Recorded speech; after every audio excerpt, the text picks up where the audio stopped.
Red Bull Racing has completed its cost cap agreement with the FIA, and the results are scheduled to be made public on Friday. The team has reached an accepted breach agreement, which essentially states that it accepts any consequences and recognizes any misconduct. Aston Martin has also agreed to an ABA for its less significant procedural infraction, which will be published on Friday as well. The FIA will explain the points of contention for both teams, as well as the fines. Over the course of the US Grand Prix weekend, Red Bull boss Christian Horner spoke extensively with Mohammed Ben Sulayem. However, any such discussions technically fell outside the official legal process. Previously, after the death of Red Bull co-founder Dimitri Mateschitz, negotiations were put on hold but were completed this week. Red Bull was found to have committed a procedural violation and also an overrun of $1.8 million. The team is expected to face both a financial and a sporting penalty. It's also expected that the latter will result in a reduction in aero testing beginning in 2023.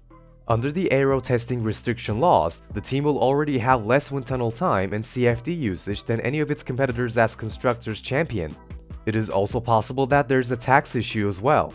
When asked about the spare parts issue last weekend, Horner stated that it had a 7-digit effect on their submission, implying that it was most likely the single most significant cause in Red Bull exceeding the cap limit. He dismissed any conceivable performance benefit from the overspending. You should keep in mind that the submission can have up to 75,000 line items, Horner stated. So, there's a huge amount of data that has to be fed into these submissions, and I think it's only reasonable that in the first year, we have a set of very intricate laws and it's practically impossible to get its arms around everything. It's nearly impossible. Aston Martin was found guilty of a procedural violation related to a UK tax issue that was regarded differently by the team and the FIA. The penalty is expected to be entirely financial, as was the case for Williams earlier this year, when it was found to have committed a procedural breach by submitting documents after the deadline.